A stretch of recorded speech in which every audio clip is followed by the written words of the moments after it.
एक बूढ़ा आदमी एक छोटा पेड़ काट रहा था, लेकिन अनजाने में उसने अपने पैरों के नीचे करोड़ों सालों से सोए पत्थर को जगा दिया। इंसानों को यहाँ घर बनाना था, इसलिए शोरगुल से जागे पत्थर को कहीं और सोना पड़ा। अगर पहले की बात होती तो वह ऐसा नहीं करता, क्योंकि 11 साल पहले वह एक विशाल पहाड़ था।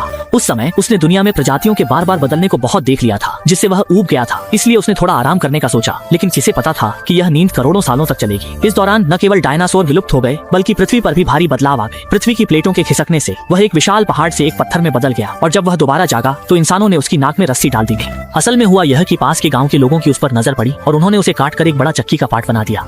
लेकिन ऐसी जिंदगी ज्यादा समय तक नहीं चली। जल्दी ही इंसानों के बीच युद्ध छिड़ गया और घुस आए सैनिकों की नजर उस पर पड़ी। मशीनों की जोरदार चोटों के साथ इस बार उसका शरीर और भी छोटा हो गया। असल में सैनिक उसे तोप के गोले में बदलना चाहते थे। तोप की आवाज के साथ वह जोर से नदी में खड़े जहाज पर जा गिरा और उसका शरीर फिर से छोटा हो गया। नदी के पानी की लगातार धारा में वह लहरों के साथ बहकर किनारे पर आ गया। आधी नींद में डूबा हुआ वह बस कोई जगह ढूंढकर गहरी नींद सोना चाहता था। लेकिन जैसे ही उसने आंखें बंद की, एक शूरवीर संग्रहकर्ता ने उसे खोज लिया, क्योंकि उसके शरीर में करोड़ों साल पुराने जानवरों के जीवाश्म थे, जो इंसानों के लिए एक अनमोल खजाना था।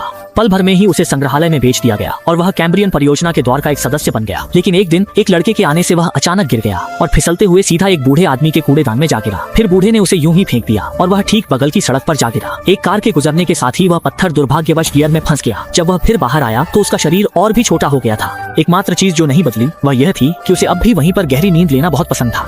कुछ साल बाद जब यहाँ फिर सड़क बनाई जा रही थी, वह दुर्भाग्यवश रोड रोलर के नीचे आकर चूर चूर हो गया और सफाई कर्मचारी ने उसे छूने की तरह किनारे झाड़ दिया। उसके लिए ये कोई बड़ी बात नहीं थी, बस कहीं आरामदायक जगह मिल जाए और वह गहरी नींद ले सके, यही काफी था। मगर उसने कुछ दशक सोए थे कि इंसानों ने उसे फिर बालू पत्थर के कच्चे माल की तरह निकाल लिया। इस बार वह इतना भाग्यशाली नहीं रहा, उसे सीधे इंसानों के औद्योगिक भट्टी में डाल दिया गया। जब वह फिर से जागा तो वह पहले ही एक अंतरिक्ष विशेष कांच में बदल चुका था, जिसे रॉकेट पर लगाया गया था। वैज्ञानिकों के प्रक्षेपण के साथ वह पत्थर रॉकेट के साथ विशाल ब्रह्मांड की ओर उड़ चला। असल में वह सैटेलाइट के अग्रभाग का कांच था। लेकिन वह 2 सेकंड भी खुश नहीं हो पाया था कि अचानक वह अंतरिक्ष के एक उल्का पिंड से टकरा गया और सैटेलाइट के मजबूरन निष्क्रिय होने के साथ ही वह भी एक अनजान ग्रह पर जा गिरा। पल भर में ही अरबों साल बीत गए। इस ग्रह पर जबरदस्त बदलाव आ गया और वह पत्थर फिर से एक विशाल पर्वत बन गया। बस यह नहीं पता कि यहाँ कभी इंसान आएंगे या नहीं।